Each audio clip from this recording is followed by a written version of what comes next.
morning, everybody. What is your confidence level? It's a simple question. I was reading this book, and obviously it's the most simple and the most basic question you can ask yourself before you start trying to go and achieve a goal or trying to go and change your behavior into whatever your goal is. What's your confidence level? They say if it's less than 7 out of 10 in your own self-score, there's practically no point you moving forward. Here's what I'm trying to say here.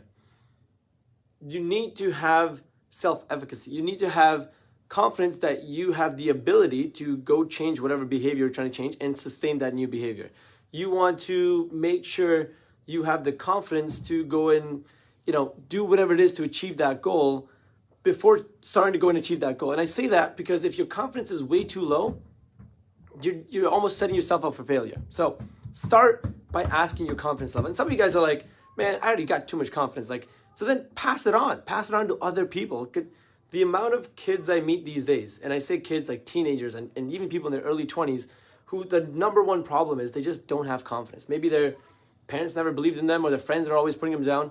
Pass that confidence that you have on to other people.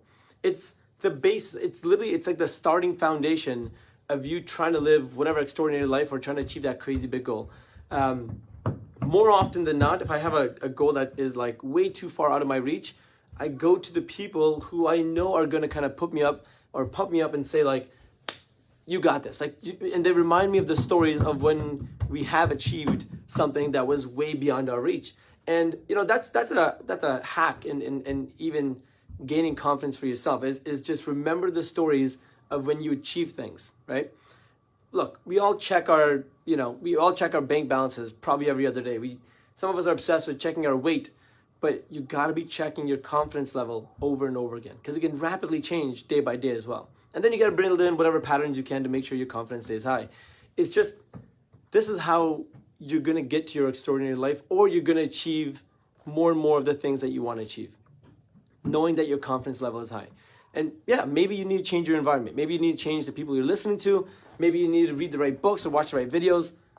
Don't underestimate the power of starting by asking yourself, what's my confidence level? And as I said in the start of this video, if your confidence level is less than about 7 out of 10, if somebody else is scoring you, or if you score yourself and say it's less than 7 out of 10 that I think I can achieve this, or I have the skills to achieve this, or the abilities to achieve this, and to sustain this new behavior that I'm trying to implement, stop, build confidence first and go.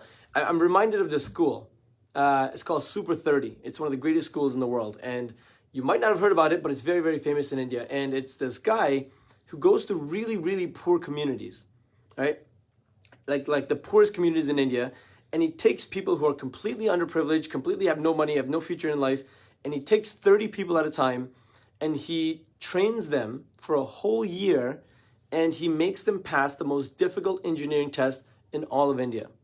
And then in turn, obviously, it's amazing because when they graduate, they get scholarships worldwide, and then they obviously, it changes their life, and then they go back and help their communities. This guy does it for completely free, but here's why I'm telling you this story. He spends the first few months, literally 3 months, I think is what he said, just building their confidence. Because obviously these kids from these extremely poor communities have no confidence that they can achieve the same thing they see all these other people in the world achieving, right? Because they were never told they could. They never thought they could. Start with confidence. And that story is a powerful reminder, if you can remember it, that until those kids gain confidence that they too have the ability to learn and outsmart the brilliant kids that grew up in a nice household and everything else, those kids would have never been able to pass this exam. And here's a crazy stat.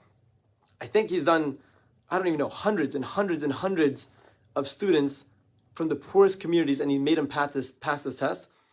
They all passed.